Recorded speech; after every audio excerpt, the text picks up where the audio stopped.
Salam alaikum la famille des Z, j'espère que vous allez bien ainsi que tous vos proches. Bienvenue à tous les amoureux du football africain chez Renard des Surfaces, la chaîne qui parle, qui vit et qui respire le football.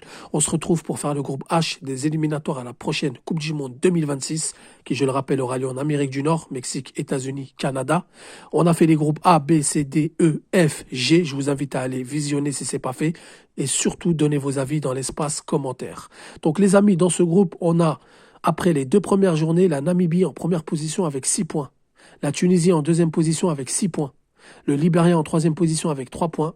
Le Malawi en quatrième position avec 3 points. En cinquième position, la Guinée équatoriale avec 0 points. Et en sixième position, Sao Tomé et Principe avec 0 points. Donc déjà, il faut savoir que la Guinée équatoriale et la Tunisie occupaient la tête du classement. Sauf que la Guinée équatoriale, après leurs deux victoire en 2 journées, ils se sont fait sanctionner par la FIFA et ils sont vus retirer leurs 6 points, donnés respectivement au Libéria et à la Namibie. Voilà pourquoi la Namibie occupe la première place devant la Tunisie au goal à virage. Donc c'est un gros coup dur pour la Guinée équatoriale. Il faut savoir que les deux gros morceaux de ce groupe, c'était Tunisie, Guinée équatoriale, deux équipes qui se sont souvent rencontrées ces derniers temps, et la Guinée équatoriale qui commençait à revenir revancharde s'est vue retirer leurs 6 points. Alors est-ce qu'ils seront assez mentaux pour rebondir? Est-ce qu'ils sont effondrés? On verra lors de la troisième et quatrième journée. Donc lors de la première journée, la Guinée équatoriale, comme je vous ai dit, s'était imposée face à la Namibie 1-0 à domicile, s'est vu retirer les 3 points et ont perdu sur tapis vert, donc 3-0. Le Libéria s'est incliné à domicile contre le Malawi 1-0 et la Tunisie s'était imposée face à Sao Tomé et Principe 4-0.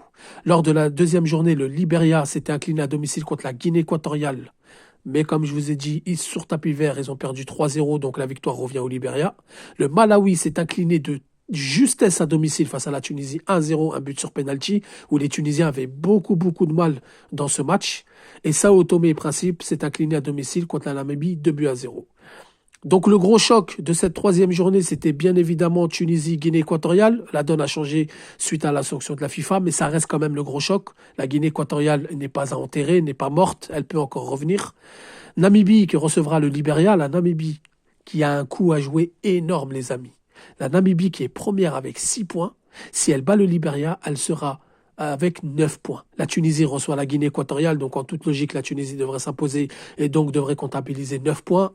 Quoique la Guinée équatoriale, si elle a décidé de mettre la troisième, quatrième vitesse, elle est capable de réaliser de très belles choses. On l'a vu à la dernière CAN, où est-ce qu'elle a infligé un 4-0 à la Côte d'Ivoire quand même. Ce n'est pas rien.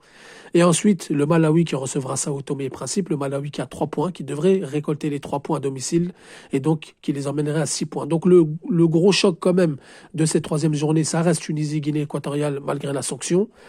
Namibie, Libéria, Namibie qui a un gros coup à jouer, même le Libéria qui a 3 points, peut-être qui a retrouvé le sourire et le moral, mais je pense que le Libéria est faible par rapport à la Namibie. Malawi, Sao Tomé et Principe à niveau bas, niveau inférieur, où le Malawi a quand même 3 points à gagner. Et ensuite, lors de la quatrième journée, il n'y a pas de gros choc, si ce n'est Namibie qui reçoit la Tunisie. Donc la Namibie qui va recevoir 2 fois à l'occasion de prendre 6 points. Et attention, la Namibie, on l'a vu, c'est une équipe qui est joueuse, c'est une équipe qui progresse et elle est capable de faire un résultat face à la Tunisie. Mais bon, l'expérience tunisienne avec leur coach, avec leurs nouveaux joueurs locaux qui ont une expérience en Afrique, pourrait minimum gratter le match nul, mais sinon ça sera la victoire. Mais attention quand même à la Namibie, donc il n'y a pas de gros choc mis à part Namibie-Tunisie. La Guinée équatoriale recevra le Malawi. Et le Sao Tomé et Principe recevra le Libéria. Voilà pour ce groupe H, les amis. On se retrouve pour le groupe I. Je vous dis à très bientôt. Merci d'avoir visionné. N'hésitez pas à donner vos avis dans l'espace commentaire. Je vous dis salam alaikum. Que la paix soit sur vous.